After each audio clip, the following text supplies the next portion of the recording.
Hold that thought. Okay. So last week we did a video on how to turn your car hobby into a living, or at least make it pay for itself. And this time around I want to do something for my fellow YouTubers. But before I do that, I have to do this. So we just got our 100,000 subscriber plaque. Thank you, YouTube. It's very nice. Fits on top of the fireplace real good. And we have to thank a few people. First, the 104,825 people who currently subscribe to Uncle Tony's Garage. Thank you so much. We appreciate each and every one of you. We have to thank John from Chop Shop Underground, who was one of our earliest supporters. Zip Ties and Bias Plies, who got us a bunch of subscribers. Bangshift.com, who shared a lot of our videos. We couldn't have done this without you guys. So let's get to the making a living off of YouTube part. And you know, here's the thing. I really can't tell you how to make a living off of YouTube. That's up to you. So many things you got to learn about.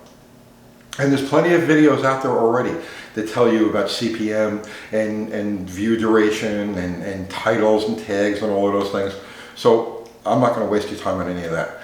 What I'm going to do is I'm going to tell you how we went about setting up our business and building a loyal following.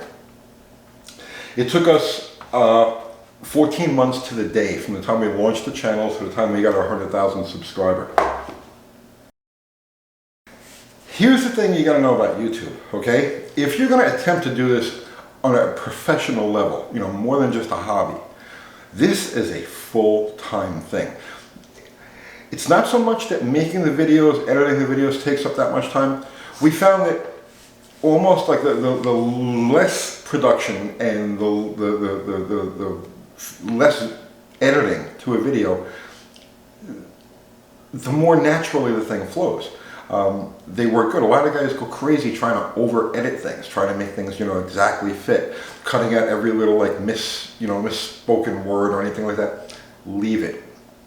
The YouTube audience, this is not television. The YouTube audience wants to know you as a person. They want to know you as an individual. And sometimes, you know, you misspeak. Sometimes you stutter or you stumble. See, I just did it. You stutter or you stumble. Leave it in there. It's fine. Don't go nuts with the details. What you want to do is you want to sell yourself, right? And here's the key to it, okay? If I had to give any word of advice to somebody just starting with YouTube, it would be who you want to see, okay? So here's an example, right? I'm an information junkie. I read constantly. I'm always looking to learn. I'm always looking to... So when I hit YouTube, for the most part, I'm looking to suck up information. That's how I do my videos. As soon as I see, for the most part, when I see like, you know, the elaborate introduction or I see the music and stuff like that, like I'll automatically click off the video because I know this is going to be a little overproduced. It's going to be, there's going to be like gaps in there. I don't want gaps. I want rapid fire information. So that's how I do my videos. I spit out the information. Bam, right? Other people, now remember, you're talking about an audience that's made up of every type of psychological profile there is. Some people like to go for the journey. They like to go for the, they want the story told to them. They want to go through or they want to live vicariously through whatever it is that you're doing, right? If that's the type of video that you like to watch, then that's the type of video that you need to do. You want to be natural, you want to be yourself. And you want the viewers to know you as a person. You want them to feel that connection. And one of the ways you do that, you establish that, and this is one of the real time killers. This is one of the things that takes up so much headspace when you do YouTube, is the comments. We make it a point. Sometimes we miss a little bit, if we get busy with other things, but we make it a point to read every single comment. And you don't have to answer every single comment, but at least heart it. Let people know that you read it. You took their input, and you need to do that. Your audience will tell you what it wants to see. It'll either tell you, hey, you were right on target. That was perfect, right? Or they'll tell you, listen, I don't care about this. I don't want to know about that, or it was too stretched out, or whatever it happens to be. Those comments, people take the time to make those comments, and you owe it to them to read those comments. It's not always practical. There were times we had videos that would get like, several 100,000 views in the first 2 or 3 days, and we'd spend 8 or 10 hours doing comments. You cannot believe the amount of time that it takes. And that's what I'm saying. If you're going to try to do YouTube professionally, right, this is what you need to be prepared for. And this is the only way you're going to build your audience. This is the only way that you're going to build that following and get people to subscribe. Now, I mean, I see all of these YouTube tutorials, they tell you, oh, make sure you tell them that, in the first couple of seconds, you need to hook them, and then you need to tell them to like and subscribe and share and hit the button and all this other stuff. When I see that, I click away from the video. So we don't do that in ours.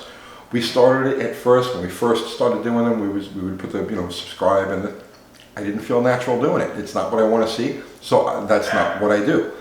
And we got all of the subscribers that we did in spite of that. Then you've got like dogs barking, right? It's YouTube, right? This isn't television, it's YouTube. Things happen. You're filming a video, garbage trucks come down the street, dogs bark, all kinds of things happen. Don't stress it. Leave it in there. It's one of the things that makes YouTube different than TV. It's one of the things that makes YouTube more magnetic than TV, because you really are connecting with the person doing it, and you're finding those parallels. You think of them as friends. And that's the thing. You do build friendships. It's a weird kind of friendship. I mean, they know you, you don't know them, but it works. So now making YouTube pay, right? So again, there's plenty of tutorials out there on how, the 1,000 subscribers and the 4,000 hours of watch time. So watch all of that. But to get started, to get to that 1,000 subscribers, when you're first starting this out, you got like 12 subscribers, and it's all your family and your friends. To get to that point is a mountain, and it looks like it's impossible from where you're standing, but it's not. What we did right away is we established the brand. We had a logo, we had stickers printed up, and we started posting a lot on Facebook. We started a Facebook page, and we post a lot of memes and stuff like that. But basically, the whole idea was to get some brand identification going. And then once we had that, we were able, we had an audience on Facebook. Then we were able to start sharing our videos on Facebook and lead them over to YouTube, and slowly but surely it built. It takes a lot, right? Dedication. YouTube takes dedication, like you couldn't believe. But early on, content. You got to create content. You keep the videos short, they don't have to be long, right? The idea is just to get people to click on your stuff and get to know you. A minute video, 2 minutes. When we first started, most of our videos were like a minute, minute and a half, 2 minutes, right? And I wasn't comfortable with the camera. So like a lot of these, I'm still not comfortable with the camera, right? 300 videos later, and I'm still like, right? So what we would do is, we would do a sentence at a clip. There goes the dog again.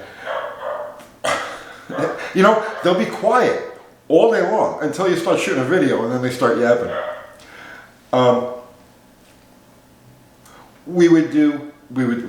At first, we would do a sentence, because I couldn't speak more than a sentence without losing my train of thought, right, or stumbling over words. So we would shoot a sentence, and then we would, we'd break, make another scene, shoot another sentence. So we would have a video that was like a minute long that had like 7 scenes in it, That's what it took to get us going. That's how and constant. YouTube rewards consistency. If you can manage to post once a day, once every other day, and keep it consistent, whatever your download schedule is, stick to it. YouTube will share your videos. The more consistency it sees, the more favors, likes it sees, the more watch time it sees. You want to get people to watch as close to the end as possible. The more it will share your videos and get you out there. This happens like every time, but this time we're just going to leave it alone. There's no magic bullets. I wish I could give you a step-by-step ABC. This is how you do it. This is how you succeed. All I can do is give you, just share the highlights. I can't do this. No. I wish there was a magic bullet that I could give you. All right, stop. Just stop. I'm going to just leave all of this in there. This is what it is to make YouTube videos. I hope you got something out of that. I'll see you tomorrow.